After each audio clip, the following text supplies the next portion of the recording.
Okay, so I'm back with Greg Dykstra from Pixar Studios, and we're going to carry on with the conversation we were having last time.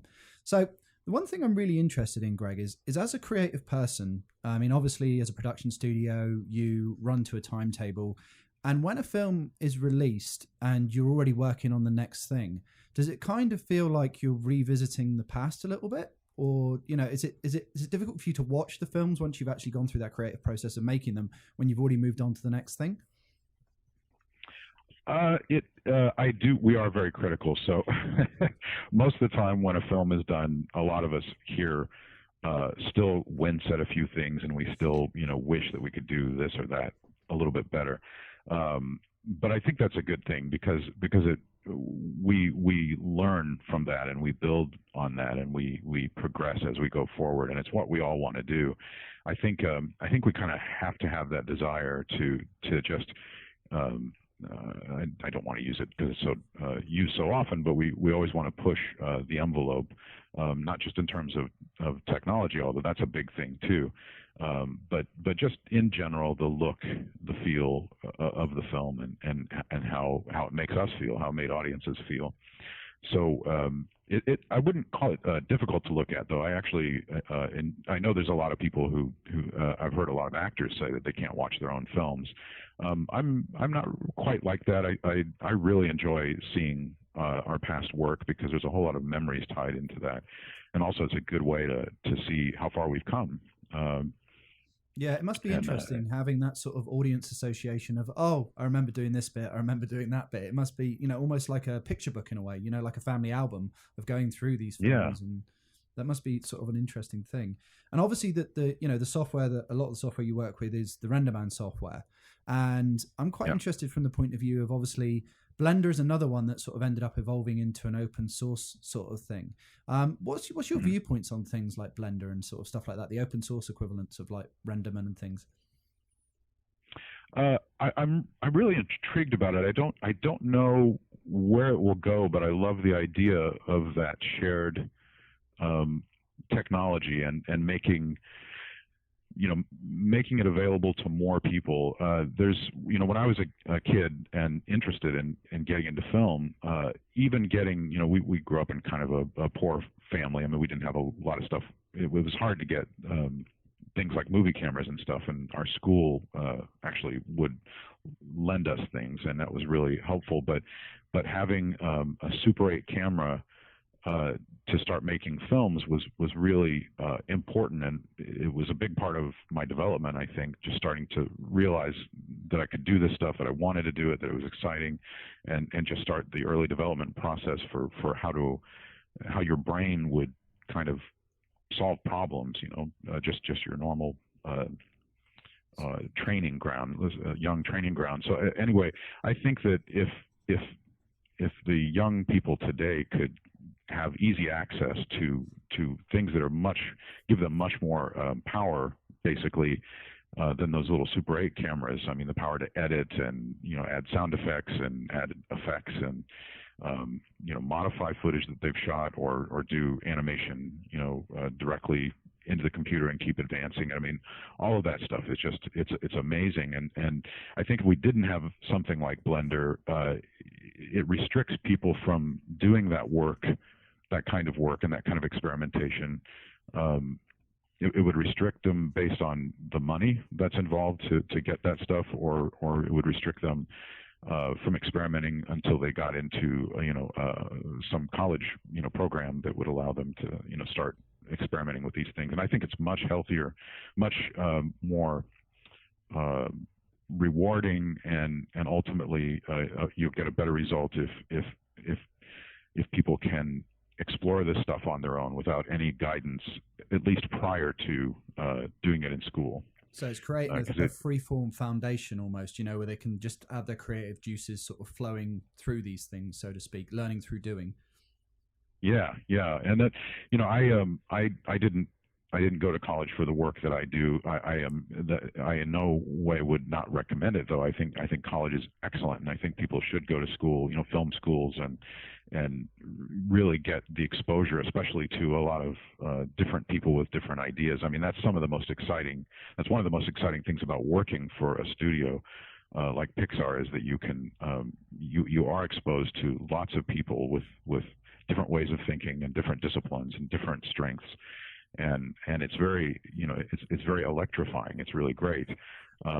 So I definitely think people should be going to school and figuring this, learning this stuff in that kind of environment. But I do think that both are important, and I think your ability to explore and learn on your own is really important. And I think that something like Blender gives people that opportunity in a way that's never happened before. Okay.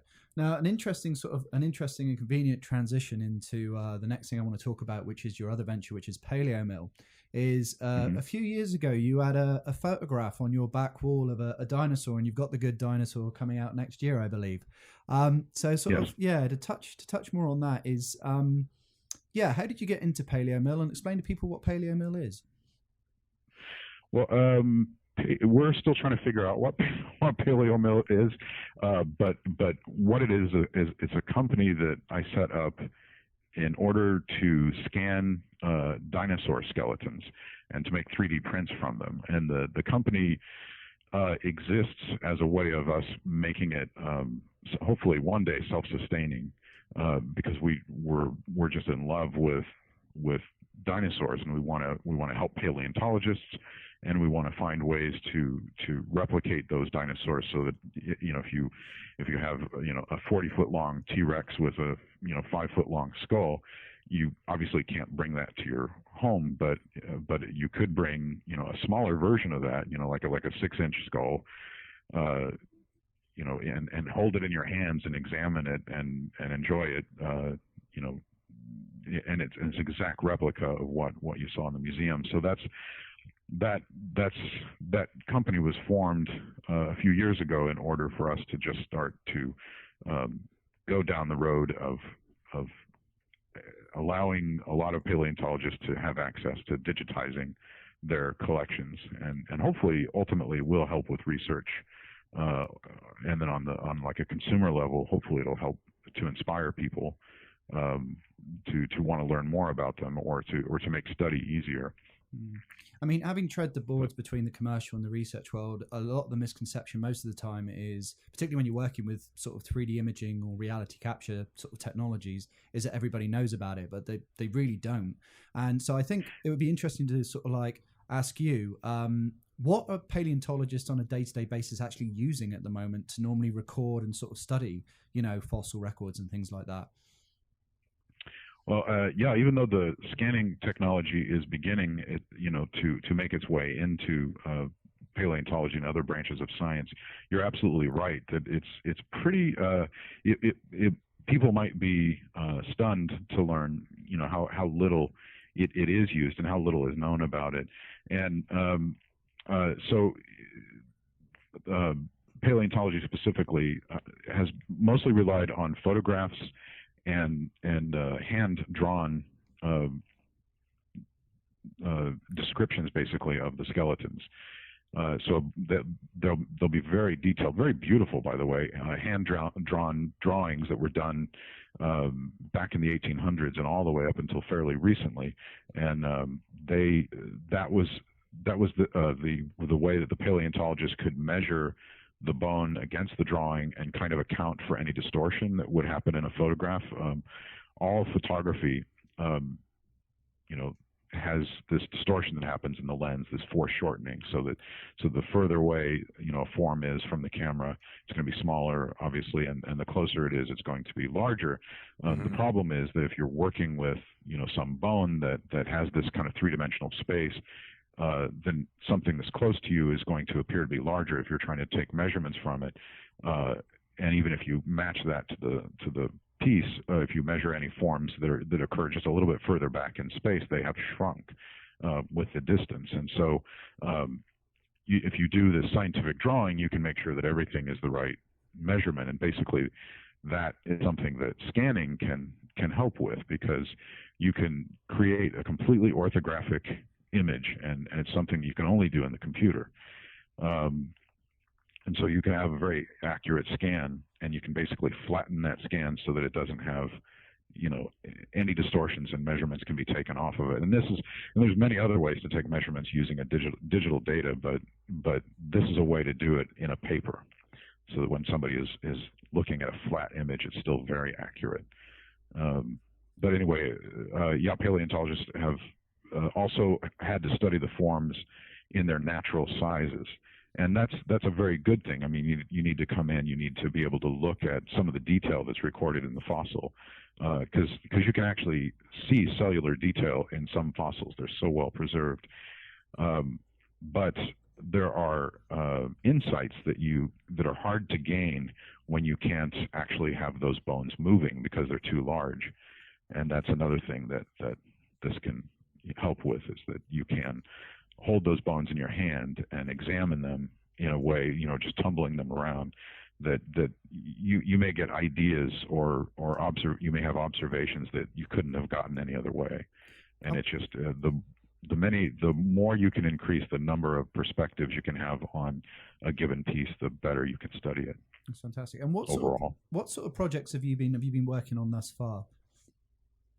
We have scanned mostly skulls at this point.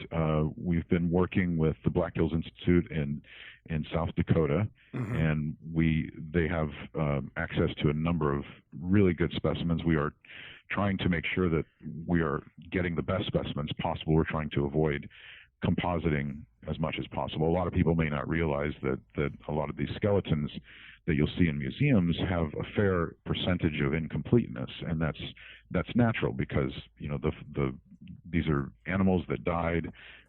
They were weathered. They maybe were scavenged by predators when they were still fresh, and then the process of fossilization could take away more. So you might get a skeleton that is 60% complete, 40% complete, and the gaps are filled in by either using other specimens of the same species, or by creating basically sculptures that fill in the gaps based on other related animals.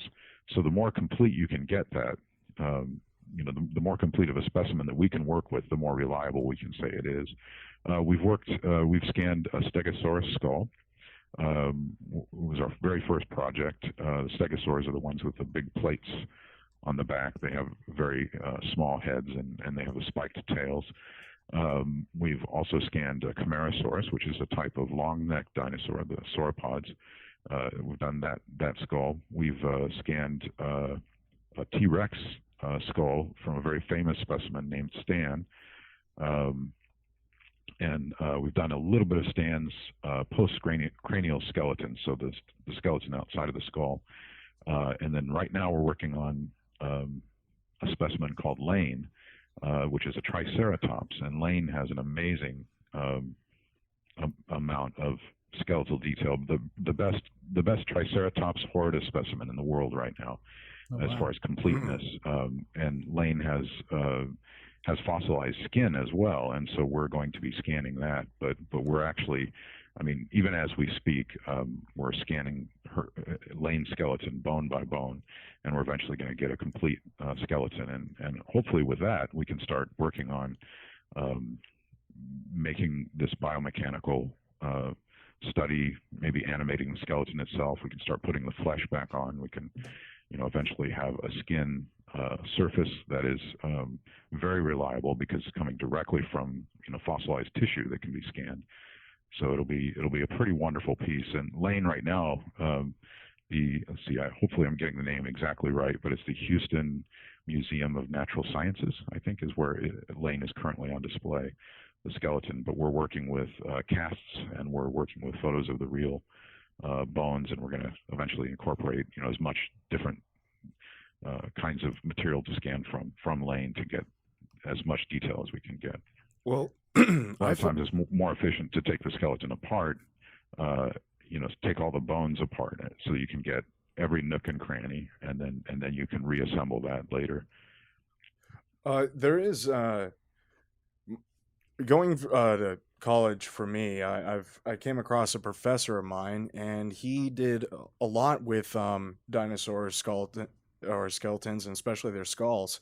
For comparative psychology, they would always want to match brain regions of like the optical lobe, where sensory organs are, to humans, and we can Mhm. actually learn a lot about that.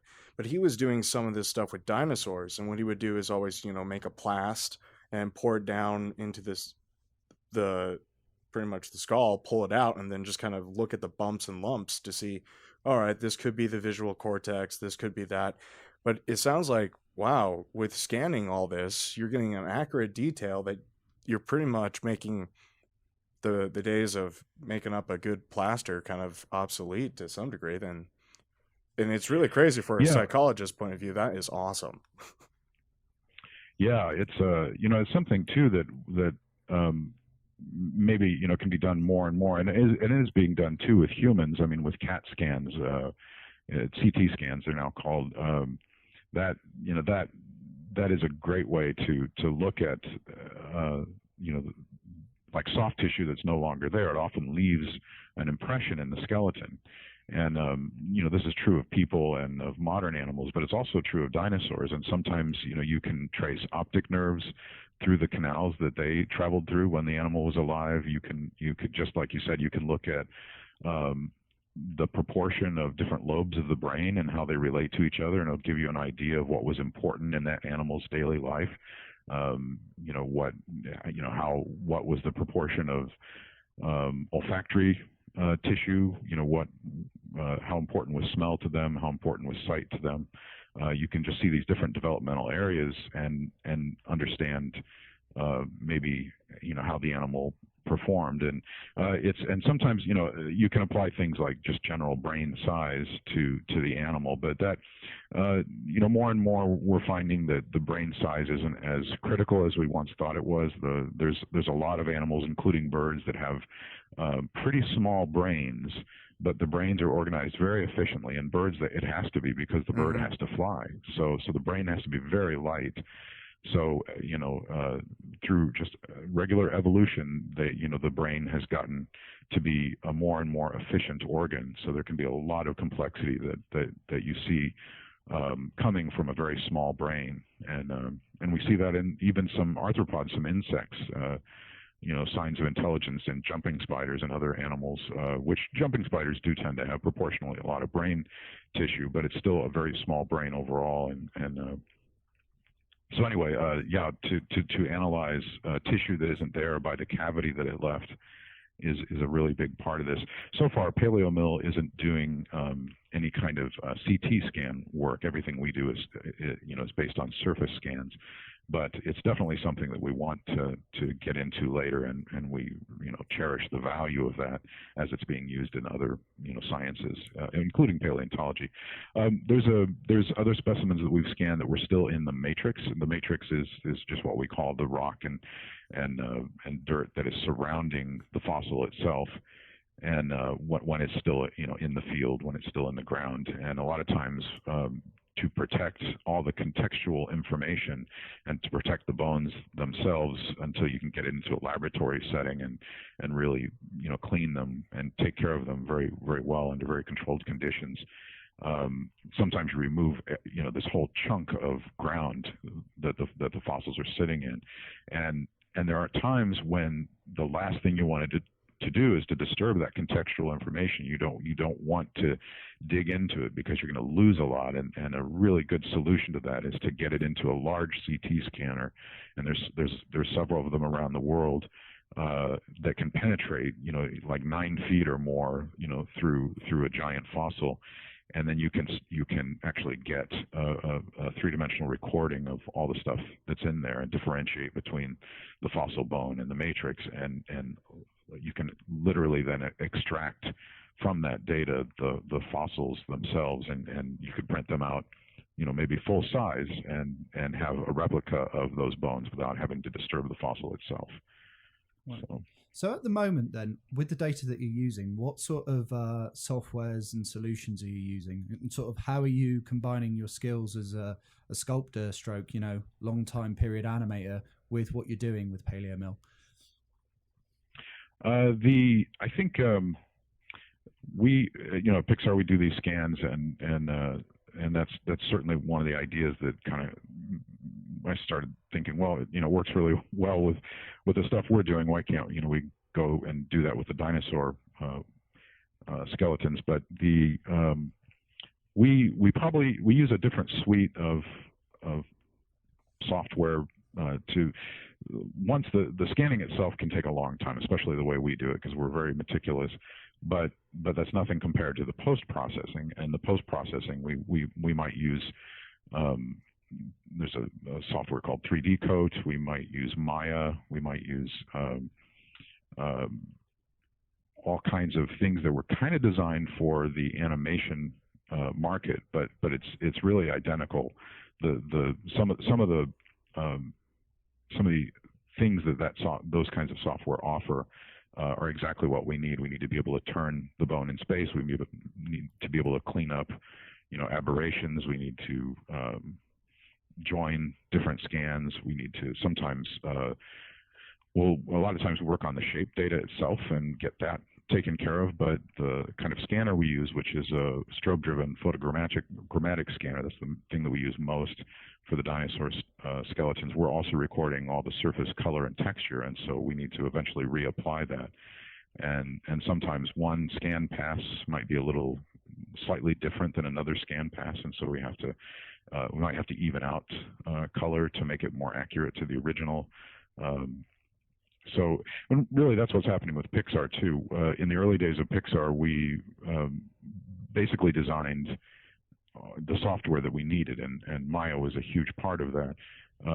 But more and more, Pixar uses a large combination of off-the-shelf software programs that are available, and you realize that one program might work better than another for a very specific aspect of the work. And then you export it then to another kind of software in order to get a different effect out of it. Yeah, so you're doing a best fit solution. That's interesting. And in terms of sort of color, how are you translating that over with your 3D prints? Are you actually doing 3D prints that contain color of like the fossils and things like that as well, or are you just doing? Sorry, Karen. Yeah, we are. We're using. There's a company called Images in Motion that's near us in California here, and they have a 3D printer, a Z-Core 3D printer, which even though it's not quite this simple, it's basically a plaster that the piece is built from, and then it is later infiltrated with, in our case, a cyanoacrylate, a super glue, which strengthens it. But this powdered plaster-like substance takes dyes very well, and so the 3D printer is depositing dyes based on the instructions from the file, and so it's replicating those colors. And when the piece is done, it'll have everything laid out on that print and copy all of those color and textures onto the print, and it's a really nice process. And earlier I was mentioning that there was a lot of times when the fossil specimen you're looking at is still in the matrix, and I found that it's really helpful to have the color recorded and placed on something like that, because it makes it so much easier to differentiate between the fossil bone and the matrix. You can do it with shape, but you can sometimes something that's in the matrix might look a little like a bone, and sometimes a bone maybe it doesn't have a distinctive enough pattern with no color to stand out, from the rest of the matrix. So color does so much to add information to what you're looking at.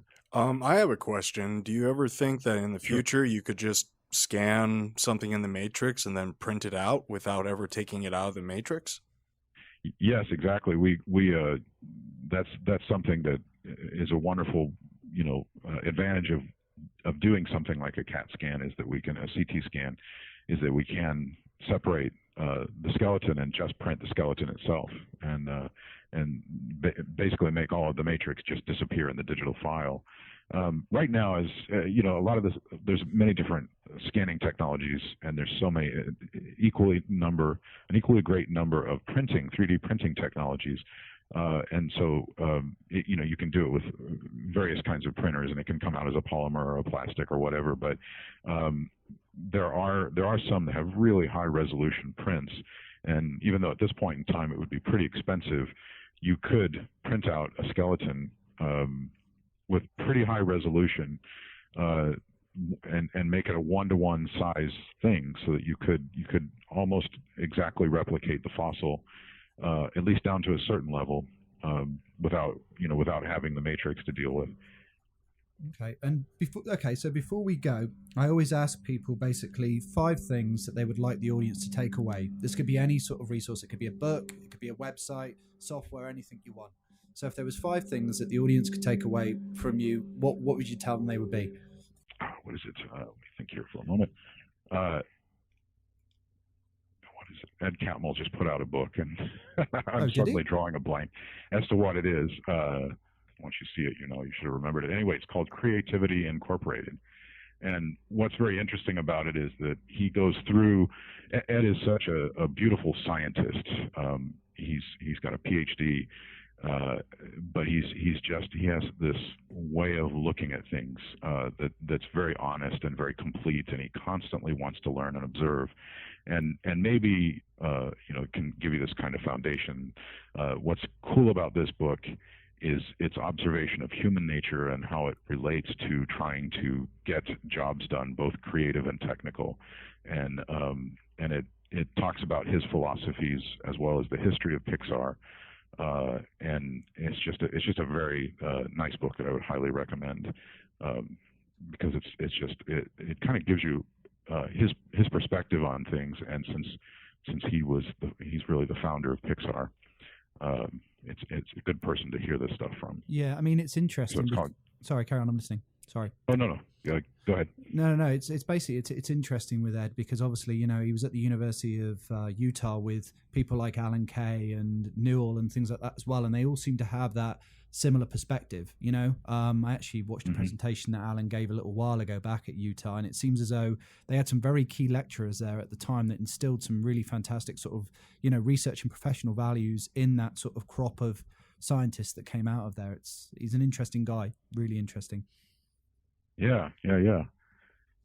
Sorry. So anyway, get back to the book. Stuff. Sorry, it was a slight aside. Oh, I was just going to sum it up by just simply repeating the title. So it's just called Creativity Incorporated, and it's by Ed Catmull, and it's something that I would recommend highly. And it's it relates to our conversation and to my life. Okay, so that was Greg Dykstra, and that was the first Remotely Interested podcast. I don't know about Woody's Roundup, but this is a Remotely Interested Roundup. And I thought that interview was great. I thought he touched upon a lot of stuff about modeling reality, and I thought the stuff about dinosaurs was absolutely insightful. What did you think, Trevor? It was a great interview. I look forward to seeing what Pixar does next, and also how his company does with the whole dinosaur 3D printing thing. I think that is so cool. Absolutely. And until next time, see you soon. The Remotely Interested podcast is listener supported. You can support indirectly by following the links at remotely-interested.com, or you can support directly by becoming a sponsor of the show. If you would like to become a sponsor of the show, follow the links on the remotely-interested.com website. Hello, sticker lovers. Stickerrobot.com is your place, your one go-to to basically get stickers for your business. Sticker Robot has done stickers for Google, they've done stickers for Facebook, they've even done stickers for Hot Wheels. If you need stickers for anything in any walk of life, go to stickerrobot.com.